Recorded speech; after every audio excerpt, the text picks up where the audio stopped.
نبی سے جو ہو بیگانہ اسے دل سے جدا کر دیں، پدر مادر برادر جان و دل سب ان پر فدا کر دیں، پدر مادر سب ان پر فدا کر دیں، نبی سے جو ہو بیگانہ۔ یہ پیغام تاج الشریعہ کانفرنس ابھی میں دیکھ رہا تھا، جناب دلبر شاہی صاحب نعت شریف پڑھی، خوبصورت نعتیں اور منقبتیں پڑھی۔ اس کے بعد صاحبزادے نے بھی ایک منقبت اپنے جد کریم کی بارگاہ میں پڑھی، اور یہ آپ لوگوں کی محبتیں ہی ہیں کہ جو آج ان کا لہجہ اور جو آج ان کا تیور تھا وہ بالکل الگ تھا۔ میں نے جو سنتے ہیں جو دیکھتے ہیں وہ سمجھیں گے۔ اللہ تبارک و تعالیٰ صاحبزادے کی عمر میں اقبال میں بے پناہ برکتیں عطا فرمائے، اور ان کو اپنے آباء و اجداد کا سچا وارث اور جانشین بنائے، علمی سچا جانشین بنائے۔ تو میں یہ عرض کر رہا تھا کہ میں نے دیکھا کہ کچھ لوگ آ کر مبارک داد و تحسین سے نواز رہے تھے۔ میں نے دیکھا کہ جب وہ کچھ انعام دے رہے تھے تو کسی کے ہاتھ میں پیتل کی انگوٹھی ہے، کسی کے ہاتھ میں 2 انگوٹھیاں ہیں۔ یاد رکھیے گا، یہ جلسے تفریح گاہ نہیں ہوتے ہیں، یہ جلسے تفریح کرنے کی جگہ نہیں ہوتی۔ آج ہماری قوم کا، ہماری اس جماعت کا جو حال ابتر سے ابتر ہو رہا ہے، اس کی سب سے بڑی وجہ یہ ہے کہ ہم نے جلسوں اور کانفرنسوں کو صرف ایک رات کا ہنگامہ کرنے کا ایک ذریعہ اور تماشا بنانے کی کوشش کری ہے۔ آپ کو برا لگے، آئی ڈونٹ کیئر، بات جو سچی ہوگی میں کہوں گا۔ آپ نے جلسے کو تماشا بنا دیا، ایسے خطیبوں کو بلاتے ہیں جو صرف لطیفے سناتے ہیں، ایسے مقرروں کو بلایا جاتا ہے جو آپ کو ہنساتے ہیں۔ کیا یہ منبر رسول اسی لیے رہ گیا ہے؟ کیا منبر رسول اسی لیے رہ گیا؟ آپ کے والد کا اگر سامنے جنازہ ہو، میں کہوں اسی مقرر کو بلا کر کہیے 4 لطیفے سنائے، تاکہ آپ کے دل میں جو غم ہے، جو آپ کو جو فکر اور آپ کے اپنے عزیز کے جانے کا جو غم ہوا ہے وہ غم دور ہو جائے۔ کیا آپ کر سکتے ہیں؟ کریے گا؟ نہیں کریے گا۔ کیوں؟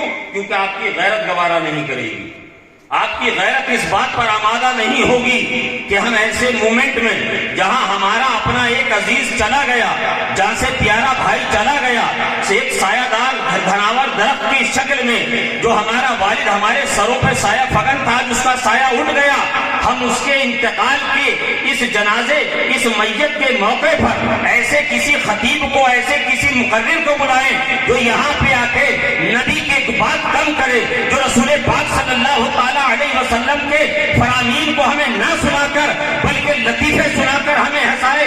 ہماری یہ غیرت گوارا نہیں کرتی تو اے مصری پور کے غیور مسلمانوں، تمہاری غیرت ایمانی کیوں مر جاتی ہے جب منبر رسول پر ایک سید عالم دین کے اس کے نام پر ایک ایسی عظیم محفل بناتے ہو، ایک ایسا جلسہ مناتے ہو اور اس میں ایسے ایسے خطیبوں کو بلاتے ہو جو صرف لطیفے بازیاں کرتے ہو۔ بات کڑوی لگے تو میں پہلے کہہ چکا ہوں آئی ڈونٹ کیئر، اس لیے میری رگوں میں حضور صدر الافاضل کا خون میں پھیلا نہیں کرتا ہوں۔ میں آپ کی چاپلوسی کرنے کے لیے نہیں آیا ہوں۔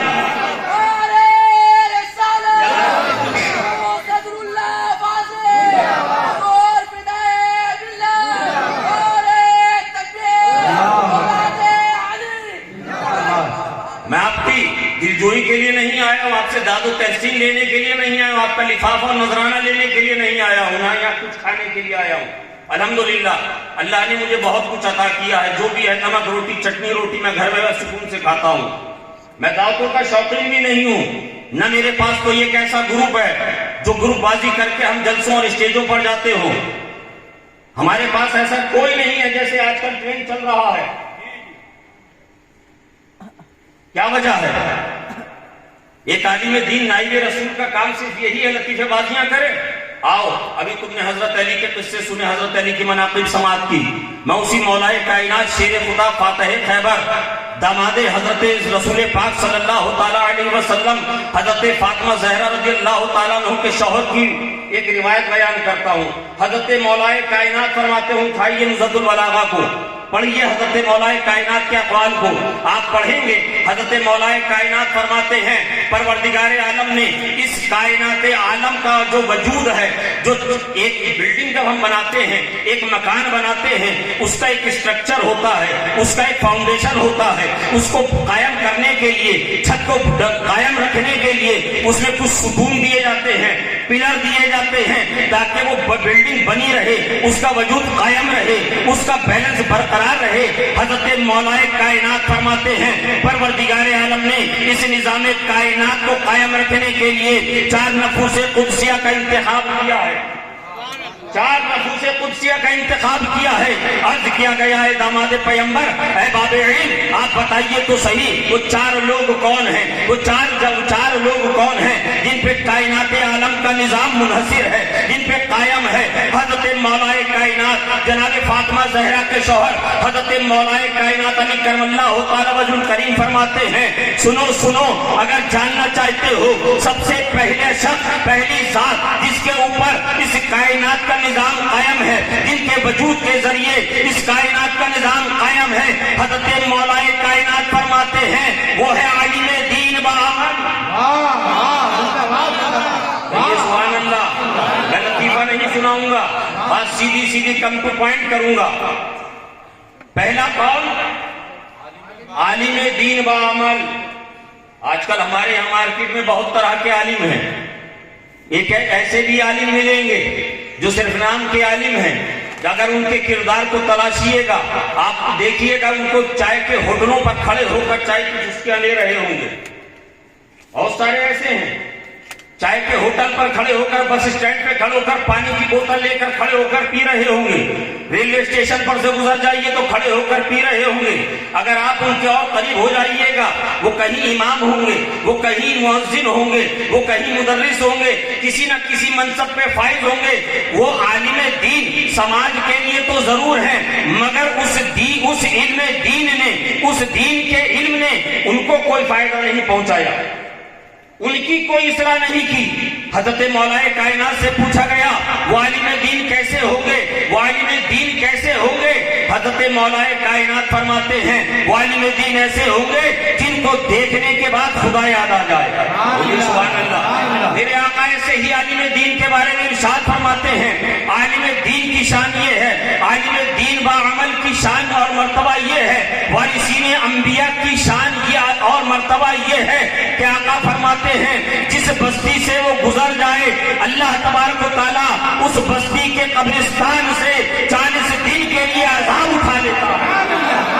سبحان اللہ، 40 دن عذاب اٹھا لیتا ہے، فاتحہ نہ پڑھے، وہ قبرستان جا کر ہاتھ اٹھا کر دعا نہ بھی کرے، صرف اس بستی سے ایک مرتبہ گزر جائے، اللہ تبارک و تعالیٰ اس کے قدموں کی برکتوں سے، اس کے قدموں کی برکت سے اس علاقے کے، اس بستی اور اس گاؤں کے قبرستان پر سے 40 دن کے لیے عذاب اٹھا لیتا ہے۔ اس کی شان یہ ہے، میرے آقا فرماتے ہیں، میرے آقا ارشاد فرماتے ہیں کہ یہ جو عالم دین ہوتے ہیں، یہ جو عالم دین ہوتے ہیں یہ انبیاء کرام کے وارث ہوتے ہیں۔ کہیے سبحان اللہ، یہ انبیاء کے وارث ہوتے ہیں۔ اور انبیاء کے وارثین کی شان کیا ہے، ان کے بارے میں آقا خود ارشاد فرماتے ہیں، میرے آقا ارشاد فرماتے ہیں، مدنی تاجدار ارشاد فرماتے ہیں عالم دین کی مغفرت کے لیے مچھلیاں سمندروں کے اندر اور چوٹیاں سوراخوں کے اندر دعائیں مغفرت کیا کرتی ہیں، دعائیں مغفرت کرتی ہیں، دعائیں مغفرت کیا کرتی ہیں۔ یہ کوئی بازارو عالم دین نہیں ہوتے ہیں، یہ بازارو مولوی نہیں ہوتے ہیں، یہ صرف نام کے مولوی نہیں ہوتے ہیں، بلکہ ان کا وجود ایسا ہوتا ہے یہ جس سماج میں رہتے ہیں، یہ جس معاشرے میں رہتے ہیں، یہ جس سوسائٹی میں رہتے ہیں، اس معاشرے، اس سماج اور اس سوسائٹی کے لیے یہ رحمت بن جایا کرتے ہیں، رحمت بن جایا کرتا ہے ان کا وجود، سراپا وجود ان کا رحمت، سراپا رحمت بن جایا کرتا ہے۔ ان سے لوگ فائدہ اٹھایا کرتے ہیں، ان سے استفادہ حاصل کیا کرتے ہیں۔ آپ استفادہ حاصل کرتے تو آج آپ کی یہ حالت نہیں ہوتی۔ میں نے دیکھا کہ 2 انگوٹھیاں، 3 انگوٹھیاں اور چاندی کے علاوہ پیتل اور کانسے اور تانبے کی انگوٹھیاں، کیا آپ کو یہ نہیں پتا آپ کے امام صاحب نے، کیا آپ کے محلے کے امام صاحب نے کھڑے ہو کر منبر سے آپ کو یہ نہیں بتایا کہ رسول پاک صلی اللہ تعالیٰ علیہ وسلم نے ارشاد فرمایا ہے، اے مسلمانوں، مردوں کے لیے ارشاد فرمایا ہے، مرد کے لیے 4.5 ماشا سے زیادہ چاندی ایک انگوٹھی کی شکل میں ہی جائز ہے، اس سے زیادہ چاندی مرد کے لیے جائز نہیں، اور چاندی کے علاوہ جتنی بھی دھاتوں ہیں، چاہے تانبا ہو، پیتل ہو، کانسا ہو، سونا ہو یا جو کچھ بھی ہو، اس کو انگوٹھی کی شکل میں ہو یا کسی زیور گھڑی کی شکل میں ہو، وہ استعمال نہیں کر سکتا ہے، وہ استعمال نہیں کر سکتا ہے۔ مگر میں نے دیکھا آپ کے ہاتھوں میں وہ پیتل کی انگوٹھیاں ہیں۔ پیغام تاج الشریعہ کانفرنس میں آنے والوں کان کھول کر سن لو، تاج الشریعہ مولانا اختر رضا خان ازہری علیہ رحمت رضوان یہ کسی ایک بریلی کے خانوادے کے ایک فرد کا نام نہیں ہے، بلکہ پوری ملت اسلامیہ کے وقار کا نام تاج الشریعہ ہے۔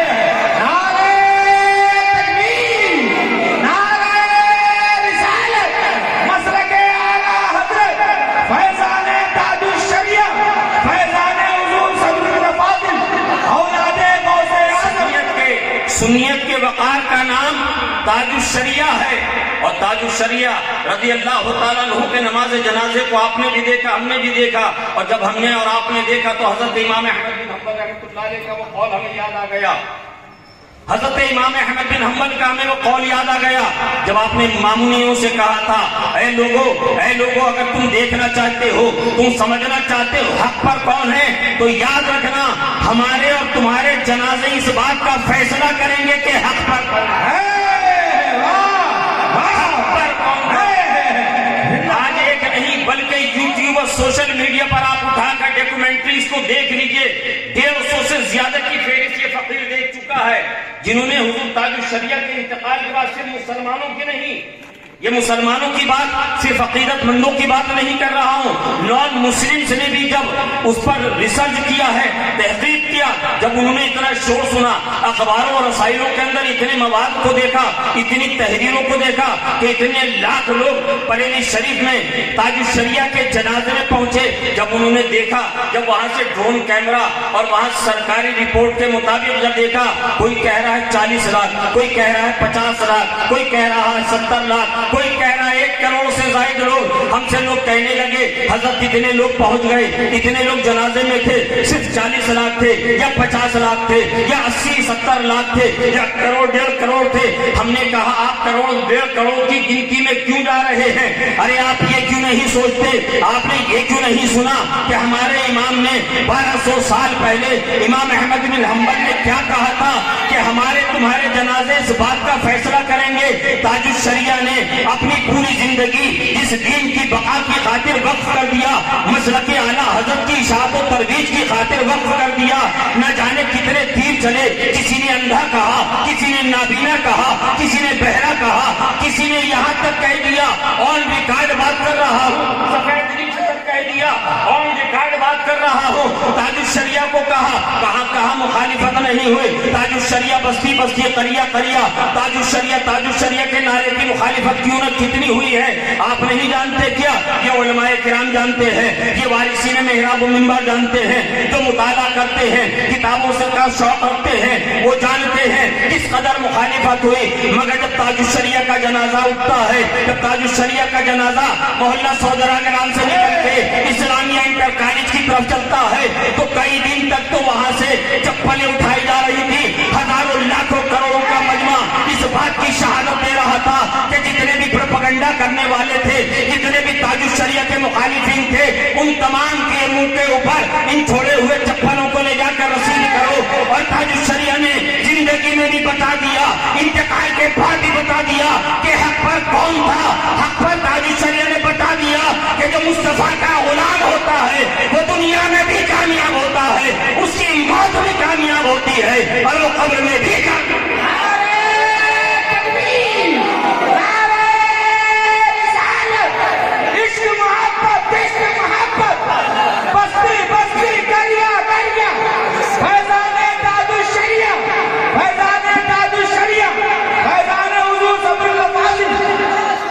حضرت مولا کائنات کیا فرماتے ہیں؟ اور کیا گیا حضور وہ دوسرا کون ہے؟ ایک تو عالم دین بعمل، دوسرا حضرت مولا کائنات فرماتے ہیں جاہل،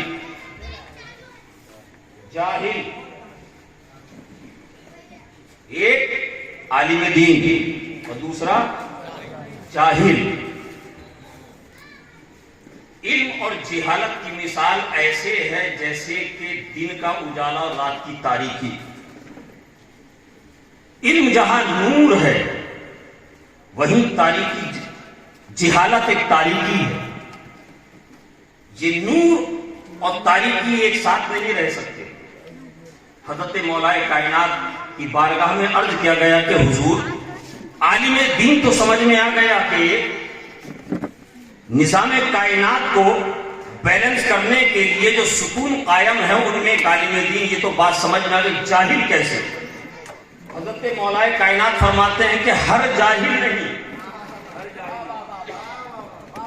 ہر جاہل، یہاں جاہل سے مراد بے پڑھا لکھا، یاد رکھیے گا، ان پڑھ جس کو کہتے ہیں، اور کچھ تو پڑھے لکھے بھی جاہل ہوتے ہیں، اس کی ڈیفینیشن الگ ہے۔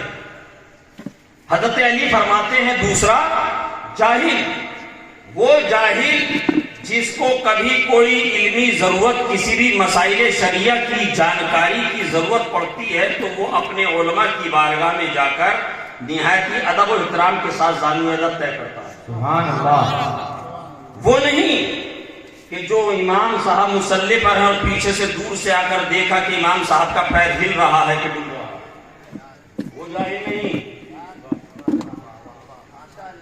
وہ جاہل نہیں کہ جو اس طاق میں رہتا ہے، وہ اس بے پڑھے لکھے کی بات نہیں کر رہا ہوں، جو اس طاق میں لگا رہتا ہے۔ امام صاحب کو ہم 8,000 دیتے ہیں، یہ روزانہ دھلا ہوا کریز والا کرتا پیجامہ کہاں سے پہنتے ہیں؟ یہ جاہل نہیں، یہ حاسد ہے، یہ علماء سے حسد کرنے والا ہے۔ رسول پاک صلی اللہ تعالی علیہ وسلم نے ارشاد فرمایا مسلمانوں عالم دین بنو یا طالب علم بنو یا ان سے محبت کرنے والا بنو یا ان کی صحبت میں بیٹھنے والا بنو، پانچواں نہ بنو کہ ہلاک ہو، پانچواں مت بننا کہ ہلاک ہو جاؤ گے۔ علماء سے بغض مت رکھنا، اگر آج تک کرتے ہو توبہ کر لینا، اس لیے کہ عالم سے بغض رکھنے والا، عالم دین سے بغض اور عناد رکھنے والا، دشمنی رکھنے والا کا خاتمہ جو ہے وہ ایمان پہ نہیں ہوتا، ایمان پہ اس کا خاتمہ نہیں ہوتا ہے۔ اگر چاہتے ہو کہ خاتمہ بالخیر ایمان پر ہو، اگر آج تک جو گستاخی کر لی انجانے میں صحیح، مگر آج مسئلہ پتہ چل گیا تو کل صبح ہوتے ہی امام صاحب کے پاس، عالم دین کے پاس جانا، ان سے معافی مانگنا کہ حضرت ہم نے اگر جانے انجانے اگر آپ کو کچھ کہہ دیا ہے، آپ کو تکلیف پہنچا دی ہے تو حضرت خدا اور اس کے رسول کے واسطے سے ہمیں معاف کر دیجئے، اس لیے کہ آپ وارثین انبیاء ہیں۔ بولیے سبحان اللہ۔ معاف کر دینا، درگزر کر دینا، یا عالموں کا شیوا ہے، یہ ان کا طریقہ ہے، درگزر کر دینا، معاف کر دینا۔ اور حضرت ہماری اصلاح کیجئے گا، آپ ہمیں سیدھے راہ کو، ہمارے لیے سیدھی راہیں، ہمیں سیدھی راہ ضرور دکھائیے گا تاکہ ہم بھٹکنے نہ پائیں۔ حضرت علی فرماتے ہیں دوسرا وہ جاہل جو علمی ضرورت کے وقت میں اپنے علماء کی بارگاہ میں زانو ادب طے کرتا ہے۔ اگر آپ عالم دین نہ بن سکیں تو وہ دوسرے جاہل، یعنی وہ دوسرا بے پڑھا لکھا ضرور بن جائیے گا، جس کی بشارت حضرت مولا کائنات نے دی۔ حضرت علی سے پوچھا گیا کہ حضور تیسرا شخص کون؟ تیسرا شخص وہ کون؟ حضرت علی فرماتے ہیں کہ وہ مالدار، پیسے والا رئیس۔ کون رئیس؟ ارے خزانہ تو قارون کے پاس بھی تھا، پیسے والا تو وہ بھی تھا، کیا وہ بخشا جائے گا؟ بولیے، کیا وہ جائے گا؟ وہ کامیاب ہو گیا پیسہ لے کر۔ حضرت علی فرماتے ہیں کہ رئیس پیسے والا مالدار، حضور مالدار تو ابو جہل بھی تھا، حضور مالدار تو ابو لہب بھی تھا، یہ تو سردار تھے مکے کے، قیصر و کسریٰ کے بادشاہ، جن کے سونے کے محل تھے، مالدار تو وہ بھی تھے۔ حضرت علی فرماتے ہیں میں ان مالداروں کی بات نہیں کر رہا ہوں، میں اس مالدار کی بات کر رہا ہوں کہ جو محنت کر کے خون پسینے کی گاڑی کمائی سے پیسہ کماتا ہے، اللہ اس میں اس کو برکتیں عطا کرتا ہے، اور اسی پیسے کو اپنے اہل و عیال پہ خرچ کرنے کے بعد جو بچ کے بچاتا ہے اس سے پھر وہ راہ خدا میں بھی خرچ کرتا ہے، راہ خدا میں خرچ کرتا ہے۔ حضرت سیدنا عثمان غنی، حضرت سیدنا فاروق اعظم، حضرت سیدنا ابوبکر صدیق رضی اللہ تعالیٰ عنہ کے بارے میں بارہا آپ نے سنا ہوگا۔ اور ایک بات میں مزے کی آپ کو یہاں بتاتا چلوں، ضمن ذہن میں آ گئی ہے، آج آپ ریسرچ کر لیجئے، ویکیپیڈیا سے لے کر گوگل پہ سرچ کر لیجئے، آپ جب سرچ کریں گے حضرت عثمان غنی رضی اللہ تعالیٰ عنہ کے بارے میں، تو آج بھی آپ پائیں گے حضرت سیدنا عثمان غنی کے وصال کو تقریباً 1350 سال گزر گئے، 1350 سال گزرنے کے بعد بھی آج بھی حضرت سیدنا عثمان غنی ذو النورین رضی اللہ تعالیٰ عنہ کا اکاؤنٹ چل رہا ہے، اکاؤنٹ چل رہا ہے سعودی عرب کی بینکوں میں، وہاں کی بینک میں آپ کا اکاؤنٹ چل رہا ہے، ان کا اکاؤنٹ زندہ ہے۔ ہم 1 سال 6 مہینے اکاؤنٹ استعمال نہیں کرتے تو نوٹس آ جاتا ہے کہ آپ کا اکاؤنٹ ڈیڈ ہو گیا، آپ کا اکاؤنٹ ڈیڈ ہو گیا ہے۔ اگر آپ اس کو جاری رکھنا چاہتے ہیں، چالو رکھنا چاہتے ہیں، تو آپ بینک آئیے، فارمیلٹیز ادا کیجیے۔ آپ بینک میں جاتے ہیں، چکر لگاتے ہیں، مینیجر کے پاس جاتے ہیں، وہاں جا کر تب جا کے آپ کا اکاؤنٹ زندہ ہوتا ہے۔ وہ کب؟ جب آپ وہاں پہنچتے ہیں۔ حضرت عثمان غنی 1350 پونے 1400 سال پہلے آپ کو شہید کر دیا گیا، ان کا اکاؤنٹ آج بھی زندہ ہے۔ سبحان اللہ، سبحان اللہ، زندہ باد۔ اکاؤنٹ زندہ ہے، تم اولیاء اللہ کی زندگی کے بارے میں جن کا اکاؤنٹ نہیں مرتا، جن کا اکاؤنٹ آج بھی نہیں مرا، تم ان کی زندگی کے بارے میں کیا بات ہے، واہ واہ، ان کا تو اکاؤنٹ بھی زندہ ہے۔ حضرت علی فرماتے ہیں وہ سخی جو راہ خدا میں رضا الہی کے خاطر جو خرچ کرتا ہے وہ سخی، ہر مالدار نہیں، ہر پیسے والا نہیں۔ اگر اللہ نے آپ کو مال دیا ہے، دولت دی ہے، تو تنہائی میں رات کی سناٹے میں جب بستر پر لیٹیے گا تو یہ اپنے سینے پہ ہاتھ رکھ کر ضرور سوچئے گا، کیا ہم ان مالداروں میں شامل ہیں جن کی بشارت حضرت علی نے دی تھی؟ کیا بات ہے، واہ واہ، یا ہم اس فہرست سے نکل کر شداد، حامان، قارون، ابو جہل، ابو لہب کی فہرست میں چلے گئے؟ آپ سوچئے گا۔ اور اگر اب تک اپنے مال کی محبت میں، راہ خدا میں، مسجد اور مدرسوں میں غریبوں کو اگر آپ اپنے گاڑی کمائی سے کچھ ان کی مدد نہیں کرتے ہیں تو توبہ کر کے اللہ کی بارگاہ میں صدق دل سے کل سے یہ کام شروع کر دیجئے گا۔ مال کم نہیں ہوگا اس سے، آپ کا انشاءاللہ مال بڑھتا چلا جائے گا، مال بڑھتا چلا جائے گا۔ حضرت علی سے پوچھا گیا کہ حضور 3 تو ہو گئے، چوتھا کون؟ چوتھا وہ شخص جو کہ غریب ہے، جو غریب ہے، مفلس ہے، پیسہ نہیں ہے، مگر جب اس کے سامنے مسجدوں کی محرابوں سے اعلان ہوتا ہے کہ مسجد میں ٹائلز کی ضرورت ہے، مسجد میں پانی کی ٹنکی کی ضرورت ہے، مسجد میں رنگ کرنے کی ضرورت ہے، اتنے روپے کا بجٹ پاس کیا ہے مسجد کمیٹی نے، اے لوگوں آؤ اور اپنے والدین کے مرحومین کے نام سے، اپنے عزیز و اقربا کے نام سے شامل ہو جاؤ، حصہ لے لو۔ وہ مفلس، وہ غریب، حضرت علی فرماتے ہیں جس کے پاس مال نہیں مگر وہ کفِ افسوس ملتا ہے، وہ حسرت کرتا ہے، وہ تمنا کرتا ہے، اور دل ہی دل میں یہ حسرت کرتا ہے اپنے رب کی بارگاہ میں کہ اے مولا، اگر آج تو نے مجھے مال دیا ہوتا، اگر آج میرے پاس بھی پیسہ ہوتا، اگر آج میرے پاس بھی دولت ہوتی، اگر آج میرے پاس بھی روپیہ ہوتا، تو اے مولا میں بے رکے روک ٹوک کے تیری رضا کی خاطر تیرے گھر میں اس کو لگا دیتا، تیرے گھر میں لگا دیتا۔ اس غریب کی بات نہیں جو حریص بھی ہوتا ہے غریب کے ساتھ، جو دوسروں کا مال دیکھ کر، اپنے بھائی کی ترقی کو دیکھ کر، اپنے پڑوسی کی ترقی کو دیکھ کر جلتا اور کڑتا ہے، اور طرح طرح سے اس کے خلاف سازشیں رچا کرتا ہے۔ یہ 4 لوگ ہیں حضرت علی نے فرمایا، اس لیے مسلمانوں یاد رکھنا، یہ منبر رسول ہے. آئندہ جلسہ کرو گے اس چیز کا خیال رکھنا، مجھے بلاؤ یا مت بلاؤ مجھے اس سے کوئی فرق نہیں پڑتا ہے، مگر اس منبر رسول کی عظمتوں کو پامال ہونے مت دینا. اے سری پور کے غیور مسلمانوں، تم اس منبر رسول کی عظمتوں کو پامال ہونے مت دینا، اس لیے کہ نائب رسول حضرت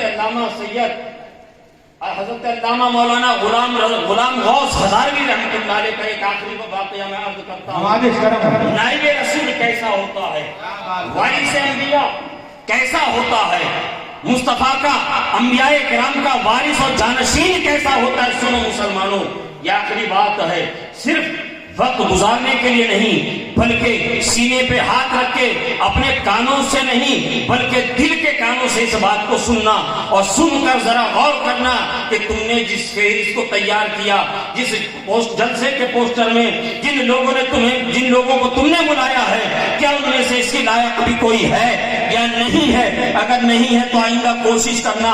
حضرت علامہ غلام غوث ہزاروی رحمۃ اللہ علیہ ابھی چند سال پہلے پڑوسی ملک کی بات ہے، حافظ جنید صاحب میں پڑھ رہا تھا، میں نے پڑھا حضرت علامہ غلام غوث ہزاروی رحمۃ اللہ علیہ کا نوجوان بیٹا بستر مرگ پر ہے، آخری لمحات ہیں، زندگی موت کے درمیان ہے، ہاسپٹل لے کر گئے ہیں، ڈاکٹروں نے کہا ہے، طبیبوں نے کہا ہے، حکیموں نے کہا ہے، چارہ سازوں نے کہا ہے مولانا اب اس میں کچھ نہیں بچا ہے، اب چند لمحوں کا یہ مہمان ہے، چند گھنٹوں میں اس یہ انتقال کر جائے گا، جسم اور روح کا کانٹیکٹ اس کا ٹوٹ جائے گا.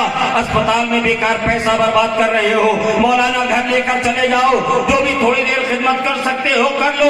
حضرت مولانا غلام غوث لے کر آتے ہیں، ان کے گھر والے عزیز لے کر آتے ہیں، گھر میں لا کر ایک چارپائی پہ بٹھا دیا، لٹال دیا ہے، بیٹا لیٹا ہے، جوان بیٹا ہے، بستر موت پر لیٹا ہوا ہے، باپ حسرت بھری نگاہوں سے دیکھ رہا ہے، ماں سرہانے بیٹھی ہوئی ہے، عزیز و اقربا گھر میں جمع ہے، باپ بھی مولانا غلام غوث جیسا ہے، آنکھوں سے آنسو ہیں، کبھی آسمان کی طرف دیکھتے ہیں، کبھی اپنے بیٹے کے چہرے کو دیکھتے ہیں. یہ میرا وہ بیٹا ہے جسے میں نے بچپن سے ناز و نام میں پالا تھا، یہ میرا وہ بیٹا ہے جس کے میں نے ہر خواہش کو پورا کیا تھا، یہ وہ میرا بیٹا ہے جس کو میں نے پڑھا لکھا کر پروان چڑھایا تھا، یہ میرا وہ بیٹا ہے جس کے لیے میں نے اپنی آرزوؤں کا گلا گھونٹ کر اس کی تمنا اور خواہشوں کو پورا کیا تھا.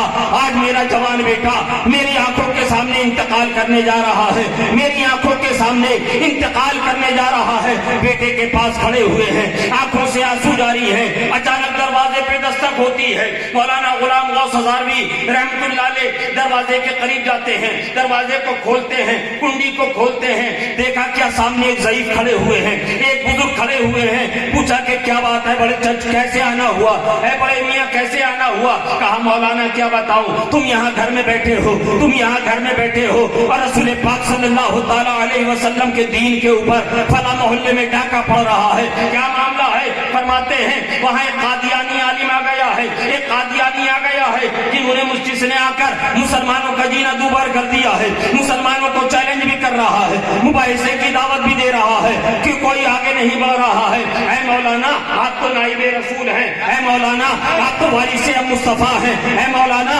آپ تو وارث انبیاء ہیں، آپ گھر میں بیٹھے ہیں، وہاں دیکھیے دشمن دین وہاں پر کیا کر رہا ہے. حضرت مولانا غلام غوث فرماتے ہیں، تاریخ بتاتی ہے حضرت مولانا غلام غوث رحمۃ اللہ علیہ جو کہ بیٹے کی محبت میں بھی رو رہے تھے، اچانک ان کے جو جسم کے اندر لاغری آ گئی تھی، جو کمزوری آ گئی تھی، جوان بیٹے کے جنازے کے بارے میں سوچ کر جو نقاہت آ گئی تھی، فوراً ایک بجلی سی ان کے جسم میں دوڑتی ہے، فوراً کھڑے ہو جاتے ہیں، ایک دم تن کے کھڑے ہو جاتے ہیں. کہا چچا گھبرانے کی بات نہیں ہے، اے چچا اے بزرگ گھبرانے کی بات نہیں ہے، 2 منٹ کا مجھے وقت دیجیے. فوراً لمبے قدموں سے گھر کے برآمدے میں داخل ہوئے، اہلیہ سے کہا بی بی میرا بیگ تیار کرو، میرا سامان تیار کرو. بی بی نے پوچھا مولانا کہاں چل دیے؟ کہا کہ مصطفیٰ کے دین کو میری ضرورت ہے، رسول پاک صلی اللہ تعالی علیہ وسلم کے دین کو میری ضرورت ہے. کہا مولانا تھوڑا انتظار کر لو، بیٹا بستر مرگ پہ پڑا ہوا ہے. مولانا نے بیٹے کی طرف دیکھا، آنکھوں سے آنسو جاری ہو گئے. کہا بی بی میرا بیگ دو. اہلیہ نے بیگ دے دیا. والد پلٹے، مولانا غلام غوث صاحب پلٹے، مولانا غلام غوث ہزاروی پلٹے.